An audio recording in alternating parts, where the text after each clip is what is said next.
Pois bem, pessoal, voltando aqui agora com a computação da pressão ao vivo, eu vou falar sobre computação ubíqua e pervasiva.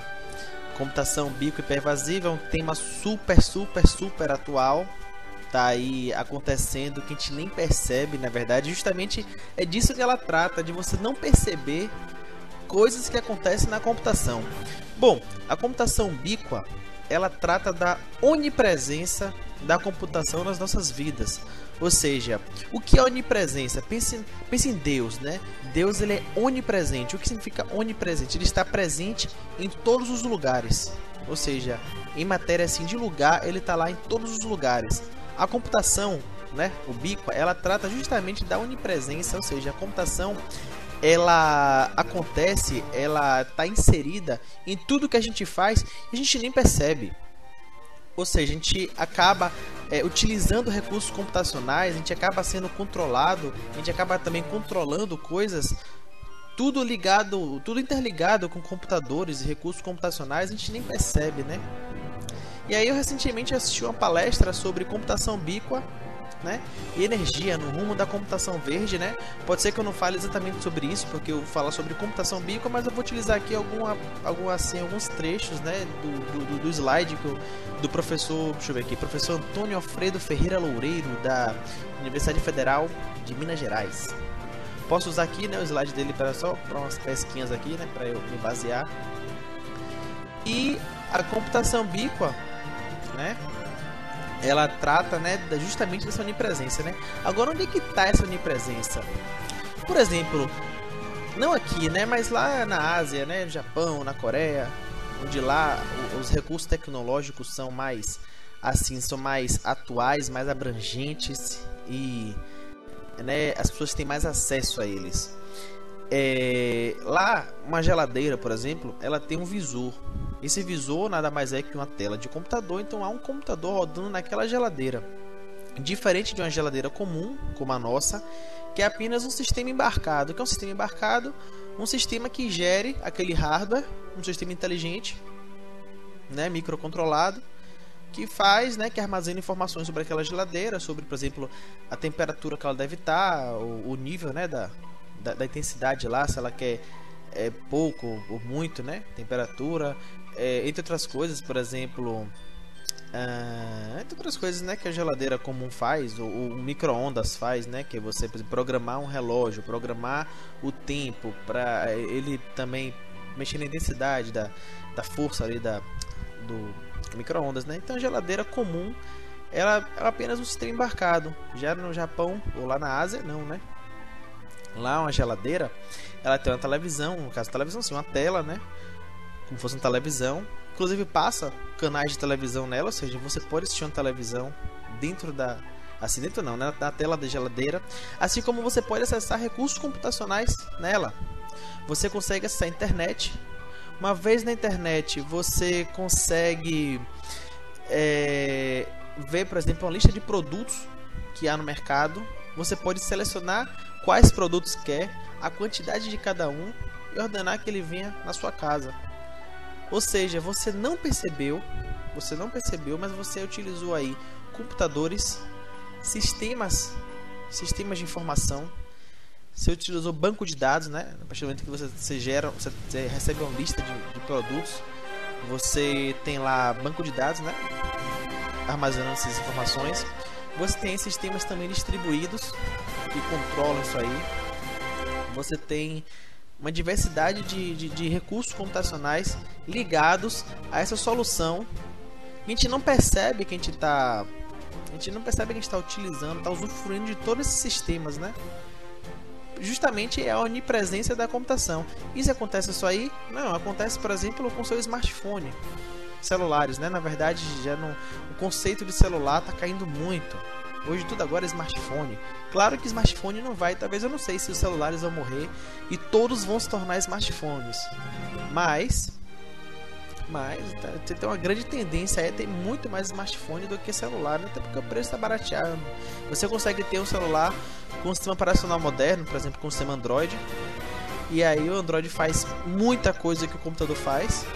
E aí você consegue justamente ter um acesso maior do pessoal a smartphones, então a pessoa deixa de utilizar celular, já que o preço do celular e smartphone é o mesmo. Então deixa eu ter um smartphone aqui que é melhor, né, que é mais tecnológico, que é mais atual. O celular mesmo, vocês já viram aquele aplicativo Waze? O aplicativo Waze, ele é um aplicativo de mapas de trânsito, de informações sobre trânsito, né? Que o pessoal, muita gente usa para poder burlar as blitzes que acontecem nas pistas, né? Nas estradas, nas ruas, nas avenidas. Pessoal, você consegue nesse aplicativo Waze, você consegue compartilhar informações em tempo real para todo mundo que utiliza o aplicativo e está utilizando naquele momento. E aí você consegue compartilhar informações sobre um determinado lugar, uma determinada via, né? E aí, pessoal, você pode, por exemplo, você tem um mapa, né, da sua cidade, ou seja, o Waze ele é integrado com o GPS, ou seja, você utiliza serviços do GPS, recursos GPS de posicionamento global, você utiliza no Waze. O Waze, você consegue, por exemplo, marcar um ponto no lugar e dizer, ó, tá tendo uma blitz aqui. E aí, todo mundo que tá passando por aquela região que vê lá, epa, tem uma blitz aqui, beber uma cervejinha, é melhor não passar. Claro que tem efeitos colaterais, você evitando uma blitz, que é para justamente salvar vidas, né, impedindo que pessoas embriagadas peguem no volante e cometam uma tragédia, né? Claro que há seus efeitos colaterais aí, né, seus maus usos, mas o Waze, ele não é somente para isso, né? Ele é um aplicativo de compartilhamento de informações sobre trânsito. O Waze, você deixar o seu celular ligado, com GPS ligado, com pacote de dados ligado no seu carro, ele fica a todo momento transferindo informações para o servidor do Waze. Ou seja, ele consegue monitorar o trajeto que você faz, ele consegue fazer um cálculo ali, né, a distância pelo tempo, ele consegue saber a velocidade que você está. E tanta gente compartilhando informações dessa via, ele consegue cruzar esses dados, e a partir do momento que você há um cruzamento dos dados, ele consegue gerar estatísticas. Ele consegue também, né, com uma certa inteligência artificial, ele consegue dizer, olha, a velocidade normal dessa via, né, é os carros estarem a, sei lá, 70 km por hora. Eles estão a 20 km por hora, eles estão a 15 km por hora. Alguma coisa aconteceu. Algum congestionamento, algum acidente, alguma, sei lá, alguma coisa. Alguma coisa aconteceu, então alguma coisa aconteceu, então não pega essa rota. Ou seja, ele consegue justamente planejar a sua vida no trânsito. Por quê? Porque assim, a gente não percebe, mas o celular fica a todo momento mandando informações para os servidores da Waze. E ele consegue reunir, tratar essas informações e consegue gerar todos esses dados estatísticos para ele. Isso a gente não percebe que a gente faz. A gente não vê isso acontecendo, a gente nem percebe, a gente não precisa nem mexer, o celular já faz pra gente. Esse é um exemplo da computação ubíqua. A computação ubíqua, ela trata, né, justamente disso aí, ela trata da onipresença, a gente não percebe que a gente está fazendo isso. Isso se deu, né, a computação ubíqua, ela tá em grande expansão justamente por causa do sem fio, né? Do Wi-Fi não, o Wi-Fi é um padrão. Do wireless em si, ou seja, do wireless, sem fio, sem conexão. A partir do momento que eu perco a necessidade de usar um fio para fazer uma coisa que eu fazia com fio, para fazer agora sem fio, eu tenho uma liberdade maior de utilização. E aí eu consigo justamente fazer isso aí. Eu, por exemplo, tava vendo num shopping, né? Shopping daqui da cidade. Né, ele tem assim um sensor em cada vaga de estacionamento, assim no teto, né? Ou seja, ele consegue com ondas ali, né, saber se tem um carro ali naquela, não sei se é com onda, se é com infravermelho, eu sei, de alguma forma ele consegue verificar se há um carro embaixo daquela vaga. Se não tem, no sistema, né, que está integrado com todos os outros sensores, fala, ó, tem uma vaga ali. E aí, quando você entra no estacionamento, você já consegue ver na tela, antes de você entrar, você fala, ó, tem não sei quantas vagas. Como é que ele sabe? Porque ele já tem ali, ó, a conexão entre sensores, ele consegue saber quantas vagas de carro tem, no caso, vagas ocupadas, livres e ocupadas. Eu também tenho ali com relação a distância, não, a trajeto. Você tem placas, no caso, placas digitais, que apontam, né, setas, que falam, ó, a vaga mais próxima de você é seguindo aqui à esquerda, seguindo à direita. E ele consegue apontar você. Isso aí, por exemplo, é uma aplicação que a gente aprende na faculdade. A gente tem uma matéria lá chamada Teoria dos Grafos, que a gente trata justamente disso aí. Distância, né? Entre pontos, pesos, né? Aquela coisa de teoria dos grafos, né? Algoritmo de Dijkstra, para a gente descobrir a menor distância de um ponto a outro, de acordo com vários pontos interligados. E aí, isso aí também é um recurso computacional que a gente não percebe. A gente simplesmente, vou entrar aqui no estacionamento e vou estacionar. Você não percebe, é uma coisa natural. Quando você vê, você tem toda uma rede de sensores interligados, você tem servidores ali controlando as distâncias que você tem de um lugar até a vaga. Você tem ali controlando a quantidade de vagas. Então tem todo um aparato tecnológico, uma onipresença da computação que a gente não percebe, né? E a computação ubíqua, né, ela se divide, né, em várias pequenas áreas, né? A gente tem aqui computação móvel, a gente tem computação nômade, computação pervasiva. A pervasiva é bem o conceito da computação ubíqua. O ubíqua é geral. Computação autônoma e ambientes inteligentes. Eu estou aqui agora meio que pescando aqui agora do material do professor. E aí elas são meio que autoexplicativas, né? Computação móvel é a computação com celular, aquela coisa lá do Waze que eu falei, né? Mobilidade, comunicação sem fio, né? Reunião de informações. Eu tenho a computação nômade, né? Que é, por exemplo, você ter um conjunto de informações que ela não está em um determinado lugar, mas há necessidade de acesso daquele lugar, ou seja, com comunicações sem fio e descentralização da informação, você consegue fazer com que as pessoas acessem informações que elas não estão no lugar fixo. Ou seja, você não percebe, mas você consegue, no meio de recursos computacionais, acessar informação que nunca está no lugar fixo. A computação pervasiva é uma computação meio que penetrante, né? Por exemplo, o Google, ele é meio que taxado de invasor quando ele passa com aquele carro do Google Street View, fotografando os lugares. Aquele carro ali vai fotografando, ele vai meio que descobrindo as redes sem fio por ali. Ele vai mapeando redes sem fio. Isso é uma forma de meio que invasão de privacidade. Ou seja, imagine um carro vai passando, tirando fotos da cidade, tudo bem, é o serviço do Google Street View, excelente serviço, mas ele também vai capturando e utilizando redes sem fio ao longo do caminho, né? Ou seja, vai invadindo minha infraestrutura da minha casa. Então é meio assim, há alguns certos processos aí com relação a isso aí no Google que eu não vou entrar nesse mérito. A gente tem a computação autônoma, né? Que ela trabalha toda em si, cooperativa, e ela não tem intervenção do humano, né? Por exemplo, tem um porto que eu não tenho certeza, acho que é na Holanda. Eu não tenho certeza, se vocês procuraram, se é Holanda ou se é Dinamarca, é naqueles países lá da Europa, mais assim ao norte, não ao norte, assim na Noruega, na Finlândia, mas assim ao norte, assim em cima da Alemanha e tal, né? A gente tem ali, não sei se é Noruega, não sei se é Dinamarca, é um desses. Noruega não. Não sei se é Holanda ou se é Dinamarca, acho que é Holanda. Eles têm um porto, né? Que eles não têm uma pessoa andando naquele porto, é só máquinas. São todas autônomas, são todas controladas por uma central. Claro, tem que ter uma central de informação, uma central de controle dela, mas elas são autônomas. Quando chega o navio, elas sabem que chegou um navio, ela sabe que ela tem que, né, no caso já foi programada, né? Ela sabe que ela tem que pegar um caixote lá, aqueles containers, né? Ela sabe que ela tem que colocar containers nele. Tudo é feito por robôs. É uma computação autônoma, a gente não percebe, mas tudo aquilo ali está ligado através de computação. A gente não tem noção de como tudo funciona assim, né? A nível de você também executar. Quem sabe disso é o computador, ou seja, ele que está presente ali, você já não está nem mais lá. Então essa é a computação autônoma. E o ambiente inteligente é, para mim, uma das mais interessantes, né? Primeiro, você tem ali recursos computacionais monitorando áreas. Você tem lá com relação à triangulação. O que é a triangulação? Se você pegar 3 postes receptores, emissores de sinal, você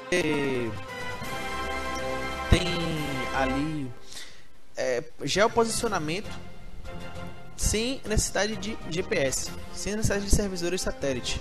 Por exemplo, eu tenho ali uma arranjo ali de 3 postes em formato de triângulo. Se eu tiver naquele ambiente, eu consigo, através da intensidade de um poste, assim, um mais intenso que o outro sinal, né, com relação a mim, eu consigo verificar a posição exata daquilo. Então, eu tenho esse recurso tecnológico computacional que aparentemente não é quase nada, mas eu tenho ali um recurso computacional grande, né? Ou seja, uma presença da computação grande em um ambiente que você não percebe. Você olha para um lado, você olha para o outro, você não percebe nada, mas aquele ambiente é monitorado, triangulado. Você consegue ter uma posição, ele consegue lhe monitorar para onde você vai, para onde você foi, onde você esteve, quanto tempo você esteve em um lugar, quanto tempo você esteve no outro. E aí você não consegue perceber toda essa monitoração que o computador tem sobre você. Ou seja, a computação ubíqua, ela serve justamente para monitorar todo o mapeamento do ser humano aqui na Terra sem você perceber. Você acaba usufruindo desses serviços sem perceber. E aí uma coisa interessante, por exemplo, com relação aos celulares, né? Celular, por exemplo, um celular, você entra na reunião. Um celular, como é que você sabe que você deve desligar o celular na reunião? Como é que o celular ele consegue autonomamente saber que você entrou na reunião e que você deve colocar ele no silencioso, caso você tenha esquecido, né? Ele consegue se comunicar com outros celulares. Ou seja, pense que você entrou em um ambiente. Nesse ambiente você tem outros celulares se comunicando com o seu celular, falando: olha, todos esses celulares que estamos aqui estão no silencioso, provavelmente estamos na reunião. Coloque-se também no silencioso.